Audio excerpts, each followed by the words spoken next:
હો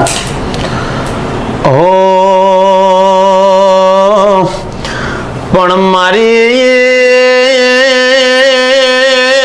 500 પાટણ વાળા તે ડુંગરી ના હું બોળનું મારી જોધવી હે 4000 કના તે નોમુન નિશાન રાખેલું છે એ મારી મોમાં ભોણાનું નોમું રાખનારી દેવી આવો નમા પણ માજો ને વખો આવ્યો ને વખામાં કોઈ હગું ના થયું કના એ દાડો મારી મોમાના ભોણાની મારી જીગાની વિહેતના એ ચહેરનું જોડલું જોમી હું રે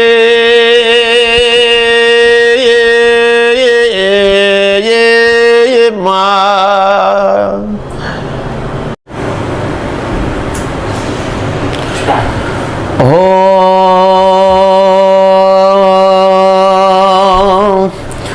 પણ દેવી નિરા માં તમે મને મળ્યા એ મારું નસીબ ના માં એ પુના તો આ લેખના લેરોની આ પુનયના ભક્તિના મા વિહેત તારાના મારા એક દૂર બંધાઈ જેલો કોઈ દાડો દૂર છૂટો પડ્યો નહીં નદીરા એ મા તારું ને મારું એક લેણું એવું રાખજે કના મા હવાર ઉઠું ને હોજે ઊંઘું ને મારી વિહેત મેરડી મારી જોધ ગોગા એ માં મારા દુનિયાની લાયસનની જરૂર નથી પણ માં લાયસન મળે તો તારા જેવી માતા મળજે કના બુના એ મારી વેળાની મારા વર્તોનું મારી કોંતાની મારું માને બા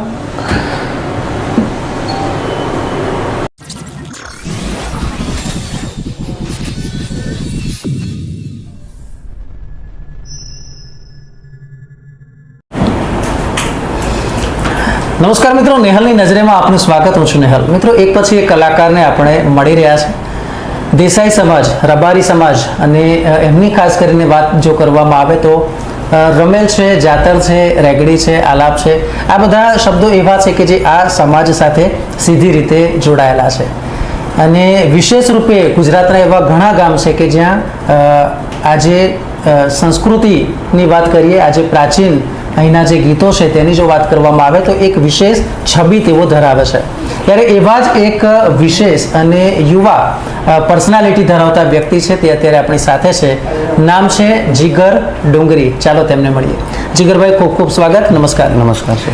જીગરભાઈ, સૌથી પહેલા દર્શક મિત્રોને એ જણાવવું છે કે આલાપ અને રેગડીની જ્યારે વાત કરીએ ને તો ઇન્ટરવ્યુની પણ પહેલા જે આપણે શરૂઆતના તબક્કામાં જ મૂક્યું છે અને તમારા જે પહાડી અવાજના જે દર્શન છે, જે અવાજ છે, જે કંઠ છે એ લોકોએ સાંભળ્યો અને ત્યાં જ ખબર પડી જાય કે આ જે કલાકાર છે એની ટેલેન્ટ જબરજસ્ત છે. ગાવાની શરૂઆત ક્યારથી? મારી ગાવાની શરૂઆત હું ગામડે હતો ત્યારે સ્કૂલમાં ગાતો. અમારા સાહેબ હતા અમારા ગામના, એ પણ મને કહેતા તું ગઈ મને બહુ ગમે. હું ગાતો ત્યારે હું સ્કૂલમાં પણ શરમાતો, પણ સ્ટેજ બી કોઈ આપણે જોયું નહીં. અને આપણે એવું નહોતું કે આપણે કલાકાર કાલ બનશો કે આવી રીતે નામ બનશે. પણ સ્કૂલમાં ગાતો ત્યારે સારું એવું ગાતો કે કોઈ એક બે માણસો મને કહે કે તું ગાય. અને ત્યારથી ગાવાનું ચાલુ કર્યું. એટલે સ્કૂલથી પ્રોત્સાહન મળ્યું. અચ્છા, ઘરેથી પણ સપોર્ટ હતો? ઘરથી મમ્મી પપ્પાનો સપોર્ટ. પછી મમ્મી પપ્પાને એક મન અને એક આશી એવી હતી, કરું તો કંઈક સારું નામ કરજે, બીજું કંઈ નહીં, પણ કરું તો સારું નામ કર. અને અમારી આશી જિંદગીમાં અમે હોય કે ના હોય પણ એવું નામ રહેવું જોઈએ કે ના મારા દીકરાએ કંઈક નામ બનાવે. અચ્છા, જીગરની પાછળ ડુંગરી લખવામાં આવે છે એટલે એ ખબર ના પડી. એ મારું પાટણ જિલ્લામાં મારું ડુંગરી ગામ છે. અચ્છા, ગામનું નામ છે? ગામ. એટલે એવી રીતે એટલે ગામને ઓળખ આપી છે કે જીગર ડુંગરી, એવી રીતે, બરાબર ને? અને ક્યાં આવ્યું? પાટણમાં. પાટણથી 1.5 થી 2 કિલોમીટરમાં પાટણના જોડી જાય એટલે અંદર, અત્યારે પાટણના અંદર જ, અત્યારે પાટણમાં જ ગણાય. અચ્છા, અત્યારે જે આપણે ઇન્ટરવ્યુ લઈએ છીએ તે અમદાવાદમાં છે, બરાબર? અત્યારે અમદાવાદનું આ તમારું ઘર છે. અમદાવાદમાં ક્યારે આવ્યા? અમદાવાદમાં મેં આવ્યા આજથી 13 થી 14 વર્ષ થયા. પહેલા અમે ગામડે ખેતીવાડી, ગામડે અમારા જે મજૂરી ખેતીવાડી કરતા, પશુપાલન બધું ગાય ભેંસ એ અમારી ખેતીવાડી થતી હતી. પછી મારી પરિસ્થિતિ થોડી ડીમ, અને પરિસ્થિતિના કારણે અમે ગામ મૂકી અમદાવાદ આવ્યા. પપ્પા પછી મમ્મી આવ્યા, હું આવ્યો, ભાઈ આવ્યા, બધા પછી જોડે આવ્યા. પછી અહીંયા પોતાનો ધંધો કર્યો, કમ્પ્લીટ હેડ. શેનો ધંધો?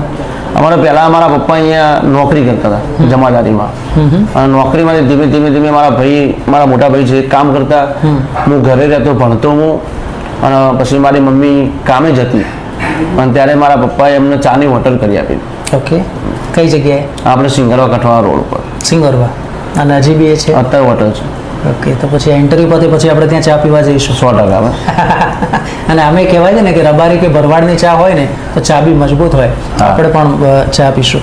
અચ્છા, એક તમારું જે સુપરહિટ જે ગીતની વાત કરીએ તો તે છે મારી જિંદગી લૂંટાણી. હા. એની વાત કરશો. ક્યારે એ ગીત, ક્યાં રેકોર્ડિંગ થયું? એ મારું અમારા એક મિત્ર હતા કમલેશભાઈ ડીસા, એટલે મને ગીત હું કોઈ દિવસ ગાયો નથી, લવ સોંગ. મને ગીત આવે પણ મને ગીત ગમ્યું કે ના આ ગીત હું ગાઉં, અને આ ગીતમાં કદાચ મારું નસીબ કામ કરી જાય, મારું નસીબ કદાચ પાર પડે. એટલે મેં એ રેકોર્ડિંગ દ્વારકાનાથ સ્ટુડિયોમાં કરાવ્યું હતું. સિંગર આપણા, હા, ત્યાં સ્ટુડિયોમાં કરાવી, ગીત બનાવી, વિડીયો કર્યું. એટલે હાર્દિકભાઈ ત્યાં રેકોર્ડિંગ કર્યું છું. પછી બજારમાં એવું છે કે ના ગીત છે એમ. પહેલું ગીત કયું હતું? મારું પહેલું ગીત એવું હતું કે સધી સુલતાન MP3 નાખ્યું હતું. અને ત્યારે મેં અમારા ધમસીભાઈ ઉમોટ એટલે અમારા કાકા છે, મને છોકરા જેવું રાખ્યું છે પહેલાથી. ધમસીભાઈ એટલે હેપી રબારી લકી રબારી ને એમના પપ્પા. અચ્છા. એમને મને સપોર્ટ આપ્યો. ત્યારથી એ ગીત મને લખ્યું અને ગીત મને એમને આપીને પછી પોતાના છોકરા જે મને સ્ટુડિયો મેં એમને ગવડાવ્યું. સવારે મેં 12 વાગે જેલા ને સાંજે 6 વાગે 7 વાગે એ ગીતમાં મહેનત કરી. એ તમારું પહેલું? એ પહેલું. ક્યાં રેકોર્ડ થયેલું? પશુ આપણા બૈયલ ગામમાં, દ્વારકાનાથમાં જ. બૈયલ. અચ્છા, તમે એક વાત કરી ને કે જે સ્ટેજ શોની વાત કરી ને, તો ક્યાંક જ્યારે પહેલી વાર આપણે ગાતા હોય તો ઘણી વાર એવું થાય કે આપણે ધ્રુજીએ અથવા તો માઇક ધ્રુજે, અથવા આપણને ડર લાગે કે ક્યાંક ફેલ ના જઈએ. એટલે હું પહેલાં સ્ટાર્ટિંગમાં મને ગાતો, હું ઘરે ગાઉં, ભાઈબંધો હોય એમના ફ્રેન્ડ સર્કલમાં હું ગાતો. પછી અમારે એક રાહુલભાઈ શ્રીમાળી છે, એટલે એમનું રિધમ છે રાધે મ્યુઝિકલ ગ્રુપ, એટલે એમને મારો અવાજ સાંભળ્યો, મને લઈ ગયા અને મને એમને કીધું કે આપણે ગોમતીપુર પ્રોગ્રામ છે, એટલે એમાં સિમરનબેન પરમાર પણ હતા. મને બોલાયો. પછી પ્રોગ્રામ પતવા પછી મને કીધું કે લે ગા. એટલે મને આખું શરીર ફફડો કે ના હું ગઈશ કે કોક મને મારી ઇન્સલ્ટ કરશે, કે કોક મને નીચે ઉતાર દેશે, તો કોક મારી ઇજ્જત નહીં. ડર લાગે અંદરથી. પણ એ જગ્યાએ હું ગાન, એ જગ્યાએ મારે એવું થયું કામ કે ના ગઈ શક્યો, અને મારું નામ એવું, મારી વિહત, મારી ચહેરી કે હું ગાયો ની જગ્યાએ મારું કદાચ નામ બન્યું કે ના છોકરાએ ગાયું. અને ત્યારથી એ સતત ચાલે છે. અચ્છા, આ આપણે ફિલ્ડની વાત કરી, બરાબર, પણ પહેલી વાર જે તમે કહ્યું ને કે જે રેકોર્ડિંગ સ્ટુડિયોમાં જ્યારે ગાયું ત્યારે પણ ક્યાંક ડર કે ખચકાટ હતો? એટલે હું આપણે બૈયલ ગામમાં ગયો સ્ટુડિયોમાં, એટલે 2 દિવસ મેં કર્યા હતા એક ગીતમાં ગાવામાં. આગલા દિવસ ગયા, પછી પાછા બીજા દિવસે ગયા. ધમસી કાકાએ પછી મારા પાસે મહેનત કરી, ધમસી કાકા ગાય કે આવી રીતે તું ગાય, એટલે એવી રીતે હું ગીત ગાતો હતો. અને પછી મારી ભૂલ થાય, એટલે આજ મારું નસીબ ના, આજ હું કદાચ મારું નામ બજારમાં હોય ને તો એક જ ખાલી ધમસી કાકાના લાફાથી. હું અભિમાન નહીં કરતો કોઈ મને લાફો મારા ના, હું કોઈનો લાફો એવું નહીં ખાઉં ના, પણ ધમસીભાઈ ઉભો એટલે મારા બાપ જેવા, મારા પપ્પા જેવા, મને છોકરા રીતે માનીને એમને મને સપોર્ટ બહુ કર્યો. અને એની પાછળનું પણ એક કારણ હતું કે લાફો મારવાથી પણ એક સબક મળે, અને એની કારણે આજે સારામાં સારું નામ તમે આપી શકો છો. એ પછી બીજા કયા ગીતો આવ્યા? પછી મેં આલાપ કર્યો હતો જોધમાનો વિહતમાનો. પછી 2-3 જણાનો પછી આલાપ કર્યો, ખોડિયારમાંનો આલાપ કર્યો, પછી ચેહરમાંનો કર્યો, પછી અમારી મેલડીમાંનો આલાપ કર્યો, પછી હમણાં અમે કર્યો બીજી મેલડી માતાનો. એટલે આલાપ ઘણા બધા ગીતમાં મેં 3-4 સોંગ કર્યા છે. એક તારા સોરોની વાતો થાય, એ ગીતે મને બહુ સપોર્ટ આપ્યો. કયું ગીત? તારા સોરોની વાતો થાય. આપણે એની વાત કરવી છે, પણ પહેલા એ ગીતની 2 કડી થઈ જાય. હા, તારા સોરુની વાતો થાય રે તન શેને સહન થાય, તારા જીગાની વાતો થાય રે વિહેત શેને સહન થાય, શેને સહન થાય માડી શેને સહન થાય, શેને સહન થાય માડી શેને સહન થાય, તારા દીકરાની વાતો થાય રે માડી શેને સહન થાય. અને આ ગીત મેં એટલા માટે ગાયું હતું કારણ કે હું એક જગ્યાએ બે જગ્યાએ એવી રીતે ગતો એટલે વસ્તી મારું ગળું થોડું ફાટી જતું ત્યારે વસ્તી મારા પાછળ ઉડાડતી કે આવી આ જગ્યાએ આવી ત્યાં જગ્યાએ એ માટે એક ગીત બનાવ્યું હતું મેં. અચ્છા. કે ના હું કદાચ મારી વિહેતમાં હતા મારું કદાચ કરું અને કદાચ બહાર નીકળું.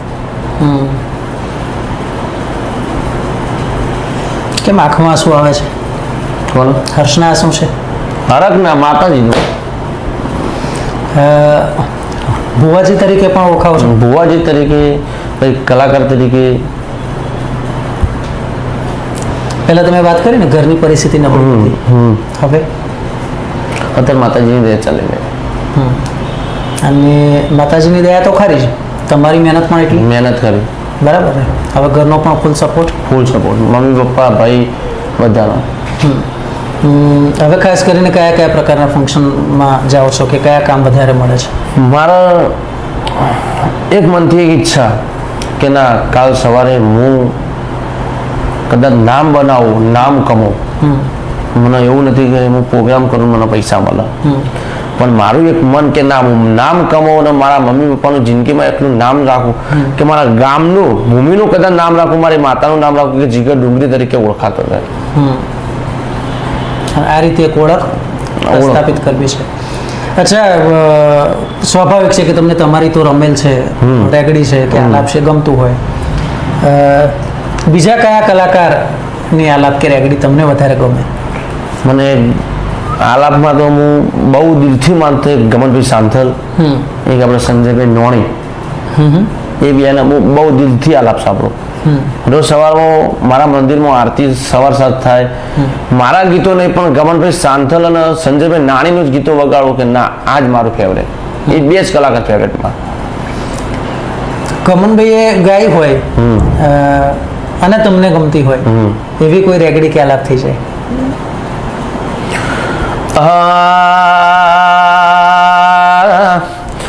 કે માં ગોમના ગોદર દીકરી રોવા બેઠી દીરા,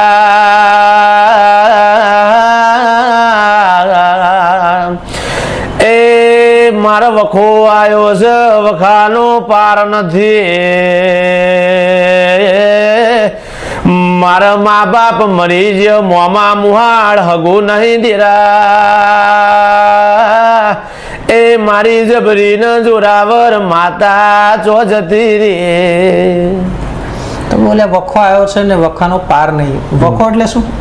વખો એટલે દુઃખ પડે ને તો દુઃખ આપણા માથા ઉપર આપણું કાકા કુટુંબ મામા મુહાલ ના હોય એ દિવસે વાર્તો કરે બુન હોય કે ભાઈ હોય માતાજીને વાર્તો કરે કે દુનિયામાં મારો કોઈ નથી, આ તારા સિવાય મારો કોઈ આશરો નહીં. એ વાત તેને આપણે વખો વખો કહીએ, જે આપણી દેશી કે આપણી દેશી અમારી દેશી ભાષા.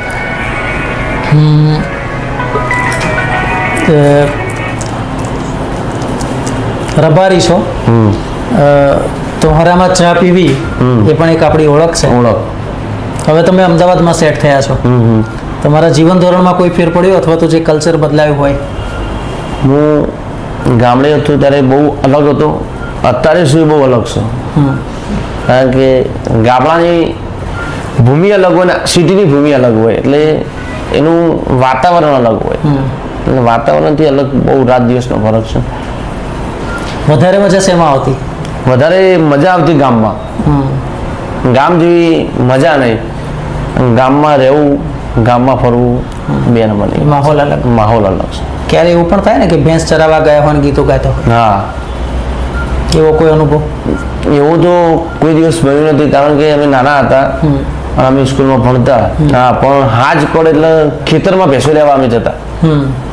ખેતરમાંથી ભેંસો લઈને ઘરે આવીએ, ઘરે લઈને બોધીએ, દોઈએ, એ બધું થતું. દોતા આવડે? દોતા બધું આવડે.